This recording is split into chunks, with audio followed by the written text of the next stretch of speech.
तो अभी हम नेक्स्ट जो है वो इम्पोर्टेंट और मैं आपके लिए ह्यूमन फैक्ट्स लाई हूँ, जो कि आपको हमेशा देखने मिलेंगे ये एग्जाम पैटर्न में, एग्जाम क्वेश्चंस में। तो चलो देखते हैं। तो 11 नंबर का है हमारा largest cavity. Cavity means hole, पूरा होल जहाँ पे बहुत सारे ऑर्गन्स आप देख सकते हो, उसे कैविटी बोलते हैं, जैसे एब्डोमिनल कैविटी। तो एब्डोमिनल कैविटी सबसे लार्जेस्ट कैविटी मानी जाती है। मीन्स कैविटी मीन्स एक पूरा होल जगह है, वहाँ पे सभी चीजें इन्वॉल्व है, तो उसे कैविटी कहा जाता है। तो ह्यूमन बॉडी की सबसे लार्जेस्ट कैविटी जो है वो एब्डोमिनल कैविटी कहा जाता है। ठीक है, दूसरा है लाइफ स्पैन ऑफ आर्बी। तो ये जो एब्डोमिनल कैविटी है, आप देख सकते हो ह्यूमन बॉडी की ये जो कैविटी है, यहाँ पे आपको लंग्स, हार्ट और यहाँ पे आपको इंटेस्टाइन और ये स्टमक, ये सारी चीज़ें जहाँ पे इन्वॉल्व है। पैनक्रियास, मेरी ड्राइंग उतनी अच्छी नहीं है बट आज समझ जाइए। तो ये जो है, तो इस चीज़ को हम लोग एब्डोमिनल कैविटी बोलते हैं, जहाँ पे पूरे ऑर्गन है। तो सबसे बड़ी लार्ज ह्यूमन बॉडी में जो कैविटी है वो है एब्डोमेन, इसे एब्डोमेन कहा जाता है, एब्डोमेन कहा जाता है। तो ये ह्यूमन बॉडी की सबसे लार्जेस्ट कैविटी है, जो कि हम इसको एब्डोमेन कहते हैं। उसके बाद है हमारा नेक्स्ट क्वेश्चन 12 नंबर का, life span of RBC. Life span means वो कितने दिन तक लाइफ रह सकती है, जो अपनी आरबीसीज है, मीन्स रेड ब्लड सेल्स है, उसका लाइफ स्पैन कितना है, वो कितने दिन डेड नहीं हो सकती, वो जीवित रह सकती है, वो है 120 डेज। 120 डेज। तो लाइफ स्पैन क्या है आरबीसी का? 120 डेज। ये भी इम्पोर्टेंट क्वेश्चन है। तो आरबीसी लाइफ स्पैन क्या है? 120 डेज। तो आरबीसी मीन्स क्या है? Red blood cells. उसके साथ साथ डब्ल्यूबीसी जो है उसका लाइफ स्पैन 3 to 4 डेज है, 3 to 4 डेज। ये भी क्वेश्चन आपको अल्टरनेटिव, अगर ये रेड ब्लड सेल का नहीं पूछा तो डब्ल्यूबीसी का भी पूछ सकते हैं। तो ये जो आरबीसीज एंड डब्ल्यूबीसीज है, ये 3 to 4 डेज डब्ल्यूबीसी है और आरबीसीज 120 डेज है। ठीक है दोस्तों, तो अभी हम नेक्स्ट क्वेश्चन देखते हैं। Universal donor. यूनिवर्सल डोनर जो है वो कौन सा है? तो हमेशा आप लोग देखते हो ओ, सब लोग बोलते हैं O, but it's not a O, it's is O negative. O negative blood जो है वो डोनर है। ठीक है, ओ निगेटिव ब्लड डोनर है। सभी लोगों को कंफ्यूज होता है ये क्वेश्चन में। हर एग्जाम में आपने देखे हैं 2 क्वेश्चन आते हैं, एक तो ओ ब्लड ग्रुप आता है या फिर ओ निगेटिव। तो करेक्ट आंसर आपका ओ निगेटिव ब्लड ग्रुप है। Universal donor O negative blood है और यूनिवर्सल एक्सेप्टर है A B, blood group A B. Blood group A B जो है यूनिवर्सल एक्सेप्टर। ठीक है, तो ए बी जो है यूनिवर्सल एक्सेप्टर है और डोनर जो है वो ओ निगेटिव ब्लड ग्रुप को कहा जाता है। तो अभी हम नेक्स्ट क्वेश्चन देखते हैं। Weight of brain. ब्रेन का जो वेट है वो कितना रहता है? नॉर्मल ह्यूमन बॉडी में कितना रहता है? ह्यूमन बॉडी में ब्रेन का वेट तो वो होता है सभी का। ब्रेन का वेट जो है वो डिफरेंट साइज का होता है। तो ज़्यादातर हम इक्वेशनली अगर देखे जाए, परसेंटेज अगर देखे जाए, तो 2% ऑफ बॉडी वेट हमारा ब्रेन का वेट होता है। हमारे बॉडी का 2% ऑफ बॉडी वेट जो है वो हमारे ब्रेन का वेट होता है। तो नॉर्मल ब्रेन आप अगर देख, तो ये 2% ऑफ बॉडी वेट तो ये परसेंटेज में देखते हैं, लेकिन अगर आपको एग्जैक्ट वैल्यू अगर पूछी गई है ह्यूमन बॉडी ब्रेन की, तो आपको 1400 जो है वो मेल में देता है और 1300 ग्राम जो है वो फीमेल में रहता है। तो ये 2 वैल्यू आपको याद रखना है।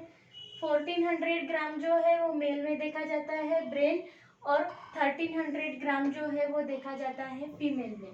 तो ये जो ब्रेन का हमारा एग्जैक्ट वैल्यू दिखने के लिए मिलता है। ये अप्रोक्सीमेटली माना जाता है कि इतना हो सकता है एक नॉर्मल मेल में और एक नॉर्मल फीमेल में। अगर परसेंटेज की बात की जाए तो ये 2% ऑफ बॉडी वेट कहा जाता है। ठीक है, तो ये दो में से आपको ऑप्शन में जो भी आंसर दिखे आप टिक कर सकते हैं। तो 1400 या 1300, अगर मेल का पूछे तो 1400, फीमेल का पूछे तो 1300, अगर ये परसेंट में दिया है तो 2% ऑफ बॉडी वेट। तो ये दोनों आप आंसर दे सकते हो। ये आप कहीं भी अगर पूछा है वैल्यू में तो वैल्यू दे सकते हो, या परसेंट में पूछा है तो परसेंट के बारे में बता सकते हो। ठीक है, अभी हम देखने वाले हैं नेक्स्ट क्वेश्चन। और इसमें मैं और एक बताना चाहती हूँ आपको, हार्ट का जो है, ह्यूमन हार्ट का जो वेट है,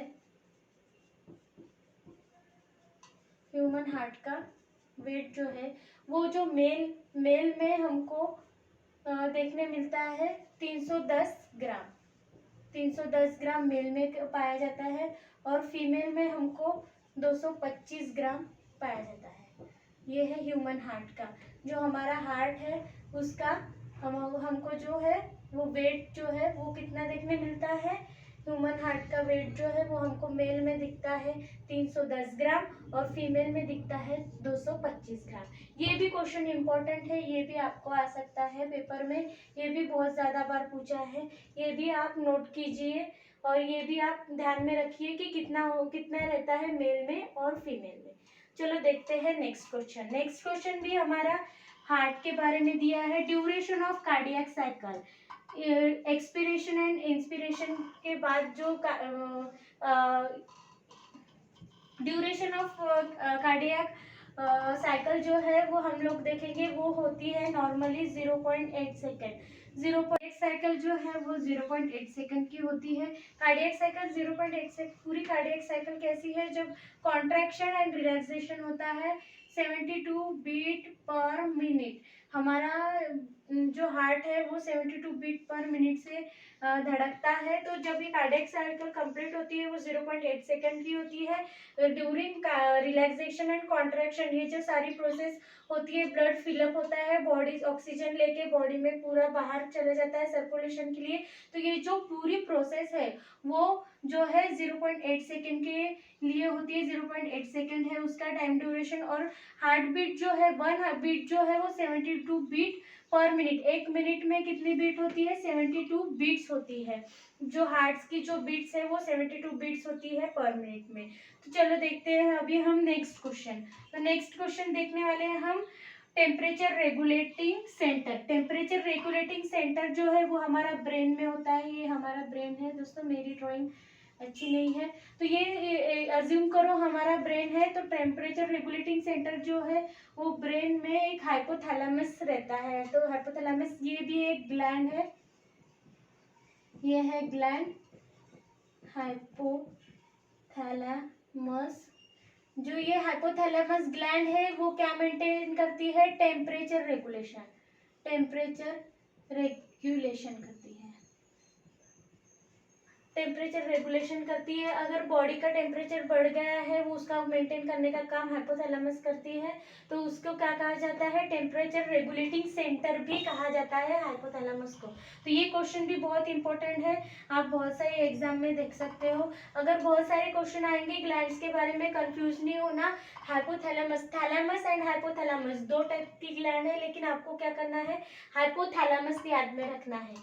थैलेमस में और थैलेमस में कंफ्यूज नहीं होना है, आपको याद रखना ये हाइपोथैलेमस ही है जो कि टेम्परेचर रेगुलेटिंग सेंटर इसे कहा जाता है, और ये टेम्परेचर रेगुलेशन करता है। नेक्स्ट क्वेश्चन हम देखते हैं, voice box of our body. Voice box means जो अपनी आवाज आती है वो कहाँ है, वो प्रेजेंट है हमारे थ्रोट में। हमारा ये थ्रोट है, देखिए दोस्तों हमारा ये थ्रोट है, ये ट्रकिया है, कार्टिलेज है, तकिया।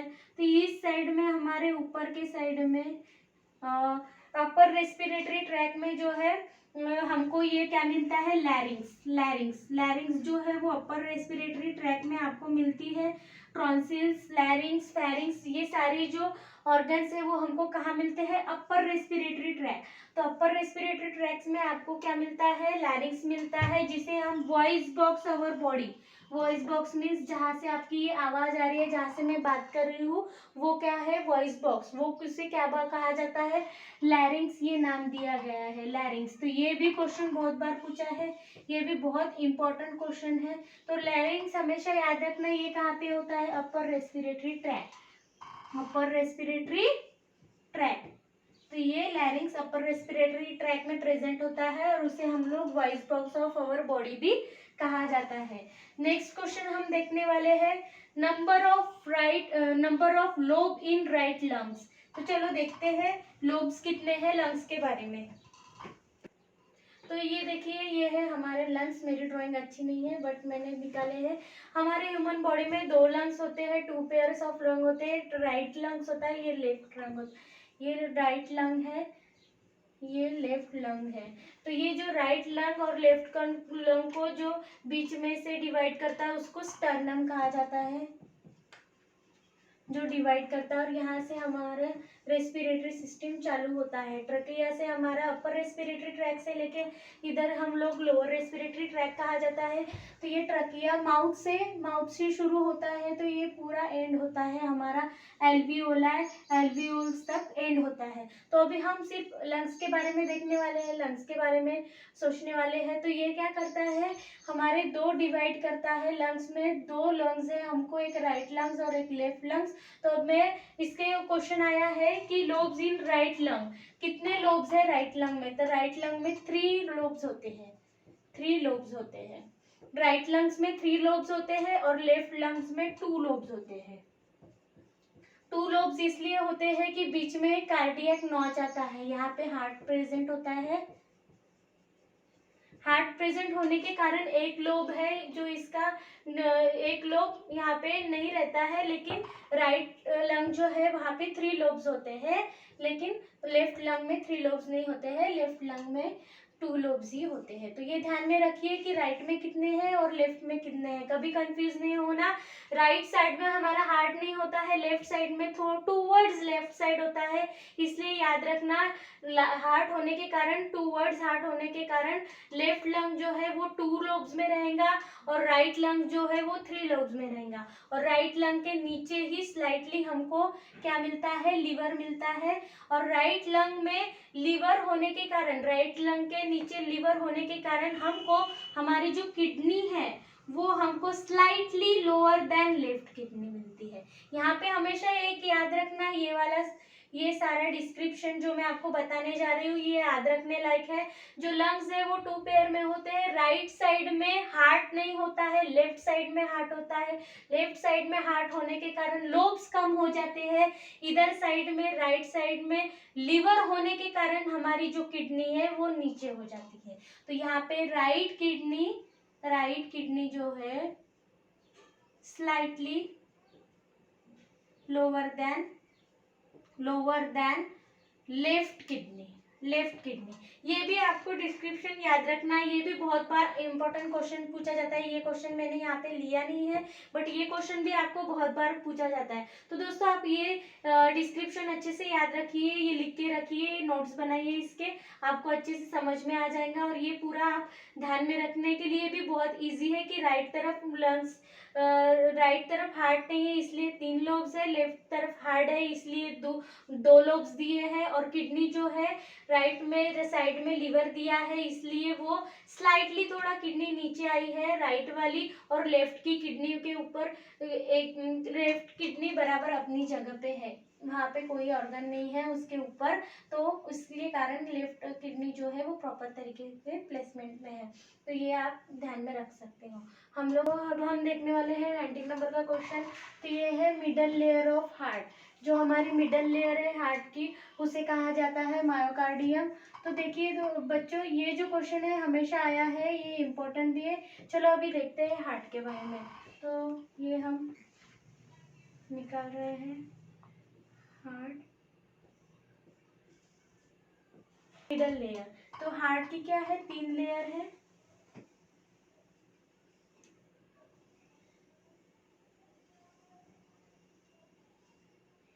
तो हार्ट की जो है 3 लेयर है। तो ये क्या है, पेरिकार्डियम। ये क्या है, मायोकार्डियम। ये क्या है, मायोकार्डियम। ये क्या है अंदर की, एंडोकार्डियम। तो ये याद कैसे रखना, पेरिकार्डियम, मायोकार्डियम और endocardium. Peri means first, peri means first, myo means muscles, myo means muscles. जो पेरिकार्डियम है वो जो पेरिकार्डियम मसल्स जो है वो क्या करती है, फर्स्ट लेयर है, ठीक है, फर्स्ट लेयर है। तो वहाँ पे ज़्यादा मसल्स नहीं होते हैं, सिर्फ एक्सटर्नल स्ट्रक्चर दिया जाता है, तो उसे हम पेरिकार्डियम करते हैं। और जो थिक लेयर है, जो थिक लेयर है वो कौन सी लेयर होती है, हमेशा ये भी क्वेश्चन इंपॉर्टेंट है। मायोकार्डियम क्या है, thick layer, thick layer, thick layer है। मायोकार्डियम क्या है, थिक लेयर है, जो कि क्या कहा जाता है, बीच में होती है, पेरिकार्डियम और एंडोकार्डियम के बीच में कौन सी लेयर होती है, मायोकार्डियम, और वो क्या होती है, थिक होती है।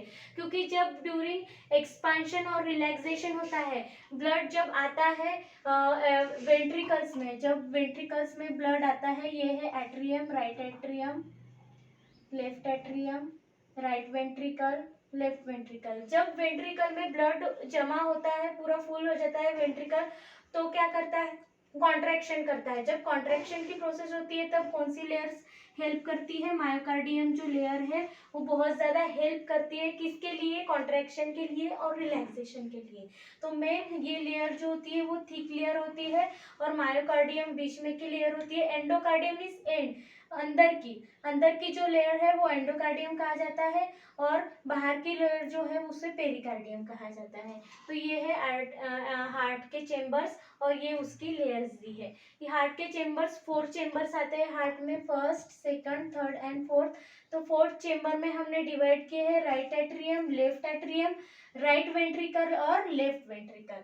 आप याद रख सकते हो, सभी बहुत इजी चीज़ें हैं, और इजी तरीके से मैंने आपको यहाँ पे एक्सप्लेन भी किया है। तो चलो अभी हम देखते हैं नेक्स्ट क्वेश्चन, वो है नंबर 21, जिसका है हम देखने वाले हैं किडनी के बारे में। तो bean shape of vital organ, bean shape means हमारे शेंगदाना जो बोलते हैं आप, शेंगदाने जैसा, या फिर बीन्स जो फली है उसके शेप जैसा होता है, उसे कहते हैं हम बीन्स। बीन्स जो है वो फली, उसे बीन्स कहा जाता है। तो बीन्स शेप में जो दिखता है वाइटल ऑर्गन, उसे हम लोग क्या कहते हैं, किडनी कहते हैं। इसे रीनल ऑर्गन भी कहा जाता है, रीनल ऑर्गन भी कहा जाता है। तो ये किडनी जो है वो उसका शेप क्या होता है, बीन शेप होता है। ये 2 पेयर में होती है, 2 पेयर में होती है।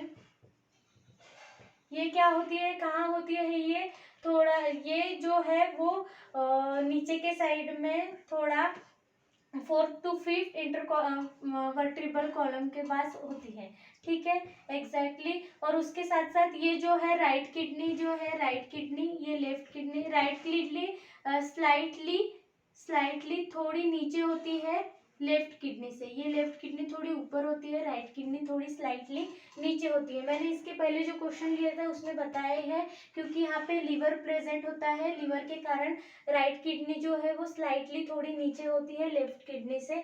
और उसके साथ साथ जो ये किडनी है वो किससे अटैच होती है, ब्लैडर से। ये किडनी जो है वो अटैच होती है ब्लैडर से। तो ये हम आप देख सकते हैं आप एक्सप्लेनेशन। और किडनी के ऊपर क्या होती है, 2 एड्रिनल ग्लैंड, एड्रिनल ग्लैंड, और इसे रीनल ग्लैंड भी कहा जाता है, renal gland, renal gland, renal gland भी कहा जाता है। तो अभी ये पूरा एक्सप्लेनेशन हो गया। नेक्स्ट हमारा क्वेश्चन भी उसके बारे में ही है, नंबर ऑफ एड्रिनल ग्लैंड। तो मैंने आपको यही भी बता दिया, 2 एड्रिनल ग्लैंड है, जो कि यहाँ पे देख सकते हो, मैं अच्छे से दिखा रही हूँ आपको। ये किडनी जो है, किडनी के ऊपर 2, तो ये है नंबर ऑफ एड्रिनल ग्लैंड हमारे कितने हैं, 2। तो ये 2 हमारी एड्रिनल ग्लैंड है जो कि किडनी के ऊपर प्रेजेंट करती है, स्ट्रेस हार्मोन्स को रिलीज करती है। उसके साथ साथ कुशिन सिंड्रोम और एडिसन्स डिसीज जो है वो इस वजह से होते हैं, किस वजह से, एड्रिनल ग्लैंड का फंक्शनिंग अगर प्रॉपर नहीं रहा तो ये डिसीज आपको देखने मिलते हैं।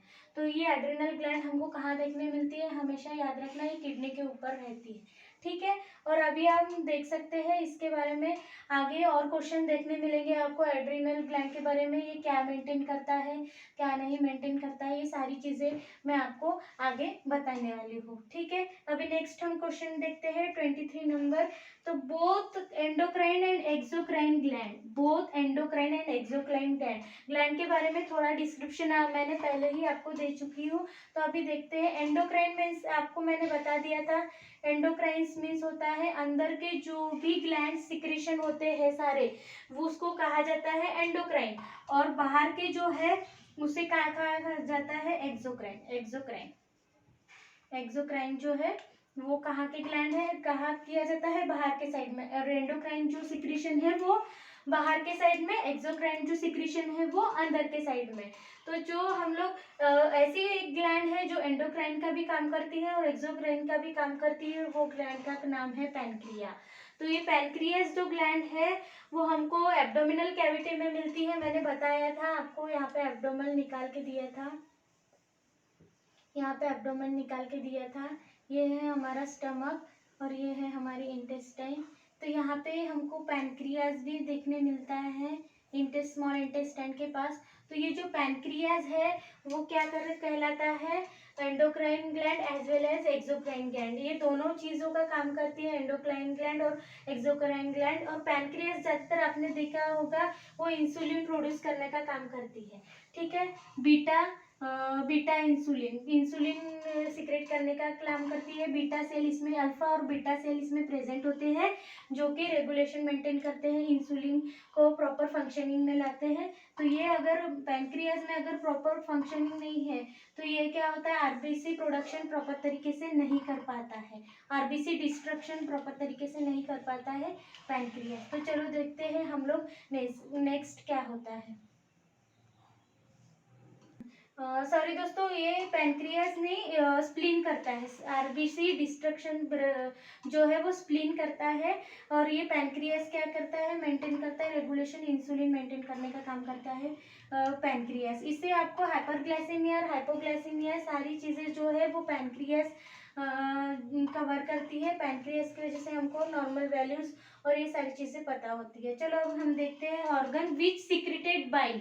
बहुत ज़्यादा लोग कंफ्यूज हो जाते हैं, बाइल सिक्रीशन कौन करता है। बाइल सिक्रीशन ज़्यादातर लोग बोलते हैं कि लीवर नहीं करता है, गॉल ब्लैडर करता है। बट बच्चों ये बाइल सिक्रीशन जो है वो लीवर करता है, स्टोर जो है वो गॉल ब्लैडर करता है। स्टोर जो है वो गॉल का कौन करता है, गॉल ब्लैडर करता है। और सिक्रीशन कौन करता है, सिक्रीशन जो करता है वो करता है लीवर जो है हमारा सिक्रेट करता है, ठीक है। तो अभी मैं इसकी पूरी डायग्राम निकाल के दूंगी, आपको डायग्राम से बहुत अच्छा समझ में आ जाएगा। तो ये है हमारा गॉल ब्लैडर, ये कनेक्ट होता है हमारे लीवर से, ये कनेक्ट होता है हमारे लीवर से गॉल ब्लैडर, जो कि लीवर क्या करता है, बाइल सिक्रेट करता है। और ये कहाँ पे लेके जाता है, गॉल ब्लैडर में, गॉल ब्लैडर में लेके जाता है। और गॉल ब्लैडर में हमारा बाइल क्या होता है, स्टोर होता है और यहाँ पे सीक्रेट होता है, ठीक है दोस्तों। ये आपको अच्छे से ध्यान में रहे। तो देखते हैं अभी 25 नंबर का क्वेश्चन। तो लार्जेस्ट ऑर्गन ऑफ बॉडी जो कि हमको स्किन कहा जाता है, लार्जेस्ट बॉडी कौन सी है, ऑर्गन स्किन कहा जाता है। बहुत लोग इस पे कंफ्यूज हो जाते हैं, लोग लीवर लिख के आते हैं। ऑप्शन में दोनों दिया जाएगा, पहला ऑप्शन लीवर रहेगा तो सेकंड ऑप्शन आपको कंफ्यूज करने के लिए स्किन दिया जाएगा। तो देखिए कंफ्यूज नहीं होना, ये लीवर जो है वो लार्जेस्ट ग्लैंड अगर पूछते हैं तो आपको लीवर को टाइट करता है। और अगर ऑर्गन पूछते हैं तो आपको स्किन को राइट करना है। दोस्तों ये वाला क्वेश्चन हमेशा पूछा जाता है हर एक एग्जाम में, बहुत ज़्यादा बच्चे इसमें कंफ्यूज हो जाते हैं कि हम लीवर करें या स्किन करें। तो देखिए अगर ऑर्गन पूछते हैं ऑर्गन तो स्किन आप उसको राइट कीजिए, अगर आपको ग्लैंड पूछते हैं तो आप लीवर कीजिए। बहुत सारे लोग कॉम्पिटिटिव एग्जाम के बच्चे इसी में अपने मार्क्स गवा देते हैं, बट आप ध्यान में रखिए। ऑर्गन पूछा तो आपको क्या करना है, स्किन करना है, और अगर ग्लैंड पूछा है तो आपको लिवर करना है। तो बच्चों आज जो हमने 25 क्वेश्चन देखे हैं वो सारे इंपॉर्टेंट क्वेश्चन हैं, वो सारे एग्जाम्स में आ चुके हैं और आने वाले एग्जाम्स भी आने वाले हैं। इसमें कंफ्यूजन की कोई गुंजाइश नहीं है। आप अच्छी तरीके से इसको एक बार अच्छी तरीके से देख लीजिए, समझ लीजिए, और आप शेयर कीजिए ज़्यादा से ज़्यादा बच्चों को जिन्हें इंटरेस्ट है ये सारी चीज़ें पढ़ने में, उसे उन्हें शेयर कीजिए। और अगर आपको मेरी हैंडराइटिंग नहीं समझ रही है तो मैंने एक्सप्लेनेशन किया है, मैंने बताया है, मेरी वर्डिंग्स इसमें है, आप सुन लीजिए।